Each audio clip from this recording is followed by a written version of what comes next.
국민의힘 전주혜 의원입니다. 준비하시느라고 수고 많으셨습니다. 제가 이 법원 생활 마감했던 데가 2014년 2월 서울중앙지법인데요. 이 장소에서 열리는 이 국감이라 저에게는 굉장히 또 감회가 새롭고 만감이 좀 교차합니다. 그 사이에 법원 구성원들이 노력을 했습니다만 사실 요새 그 대법원장의 또 공백 상태이고 또 법원의 신뢰와 위상이 추락하는 것 같아서 굉장히 안타까운 그런 마음입니다. 좀 자료를 보고 서울중앙지방법원장께 좀 여쭤보겠습니다. 이재명 대표의 이제 영장 기각이 법원장님 무죄를 의미하는 건 아니죠. 민주당에서는 이제 영장 기각 이후에 증거가 없다, 무죄다 이렇게 얘기하는데 이것은 재판에서 명명백백하게 가려지지 않겠어요? 네, 그렇습니다. 네. 근데 이제 한 가지 좀 걱정되는 건 뭐냐면 최근에 위증 교사 사건이 지금 기소되지 않았습니까? 네. 그래서 위증 교사 사건은 원래는 단독 판사가 재판해야 되는 사건이죠. 네, 맞습니다. 네. 그런데 바로 재정 합의를 결정을 통해서 형사 33 형사 합의부에 배당이 됐습니다. 이거 좀 이상하다는 생각이 들거든요. 한번 PPT를 보면 지금 이 33 형사부에는 정진상과 지금 이재명 두 사람이 피고인으로 되어 있는 사건들이 있습니다. 최근에 백현동 사건 그리고 대장동 위례신도지 성남FC 이게 다 관련성이 좀 있는 사건 아니겠습니까? 네. 이거는 이제 성남시장 재직 당시 저질러진 행위이기 때문에 그런데 위증교사 사건은 경기도지사 당시에 저지른 지금 행위이고 그리고 좀 피고인도 달라요. 그래서 왜 이것이 재정합의부 결정을 받은 건지 그리고 재정합의 결정 이후에 왜 33 형사부로 이 여러 건이 있는 이 재판부에 가는 건지 이것이 결국은 이재명 대표의 이런 정치 생명을 연장하기 위해서 꼼수로 배당을 했다. 이재명 지키기를 한다. 법원이. 이러한 비판의 소리를 받을 수 있을 것 같습니다. 여기에 대한 답변을 부탁드리겠습니다. 네, 위원님께서 말씀하신 대로 위증 교사 사건은 단독 판사 관할로서 단독 사건으로 접수됐습니다.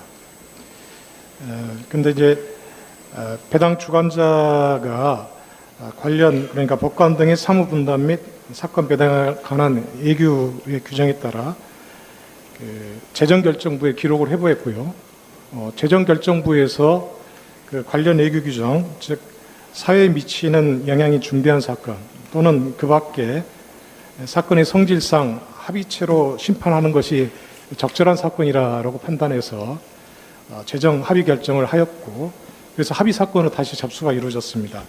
그래서 배당 주관자는 그 합의 사건을 형사소송법 규정에 따르면 예, 그 정도로 하고 다음 PPT 보겠습니다. 네. 그러면 지금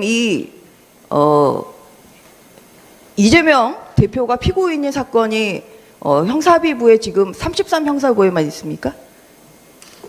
그게 아니죠. 네, 그렇습니다. 네. 34 형사부가 있습니다. 네. 공직선거법 위반 사건을 심리하고 있는. 네. 그러면 이재명 이 사건의 지금 이 연관성을 봤을 때는 오히려 재정 합의로 한 것은 저는 이해가 되지 않습니다만 선회에서 했다고 하더라도 왜 33 형사부냐 이 사건이 많은 그리고 정진상 지금 이재명 이렇게 성남시장 시장 당시에 저질러진 범죄가 있는 이 사건에 병합이 되면 사건 판결 선고가 굉장히 지연되는 거 아니겠습니까? 오히려 만약에 합의부에 배당을 했다고 하면 저는 34 형사부 지금 이재명 대표에 대한 공직선거법 사건이 지금 진행 중인 이 사건으로 할 수 있어요. 이게 그리고 김진성 씨가 지금 이 사건의 주범 아니겠습니까? 위증 죄를 저지른 사람이기 때문에 그런데 이재명 이름이 하나 있다는 이유로 왜 34, 이 여러 건이 있는 34 형사부에 가는 건지 여기에 대해서 문제를 제기를 하는 것이고요. 이 부분에 대해서는 법원이 굉장히 신중하게 생각을 해봐야 됩니다. 왜 34가 아닌 34 형사부에 갔는지. 그렇기 때문에 법원이 이재명 대표 편들기를 한다. 이러한 비판에서 저는 자유로울 수가 없다고 생각합니다. 다음 PPT 보겠습니다. 지금 이재명 대표 지금 재판이 원래 10월 23일에서 또 27일로 연기가 됐습니다. 지금 그 법원장님 6개월 이내에 선거법 사건을 재판해야 되는 거 아니겠습니까? 맞습니다. 예, 지금 뭐 하세월입니다. 이거 언제쯤 결론 날 수 있을까요? 내년 총선 전에 결론 날 수 있겠습니까? 해당 재판부의 구체적인 재판 진행 상황이라 법원장이 일일이 그걸 구체적으로 확인할 수는 없고요. 최대한 빨리 그 심리를 마무리해서 결론을 내기 위해서 노력을 하고 있는 지금 보세요. 9월 8일, 9월 22일에 변경이 됐고요. 10월 13일 공판기일도 연기 신청해서 27일. 지금 2달 동안 재판이 안 열리고 있습니다. 왜 그렇겠습니까, 이게? 이것은 간단해요. 김문기 모른다랑 그 백현동의 용도 개발 변경, 그 4단계 용도 변경을 해준 것이 국토부의 협박 때문이냐 아니냐. 굉장히 심플합니다. 그런데 이것을 가지고 지금 1년 2개월째 지금 심리를 하고 있고 지금 내년 4월이 안 나오고 지금 법원이 재판이 지연되다 보니까 이렇게 국민들이 궁금해하는 사건을 심리를 늦게 해서 결론이 늦게 간다.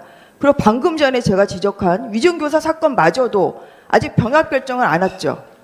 네, 그런 걸로 알고 있습니다. 저는 병합 결정을 하면 안 된다고 생각합니다.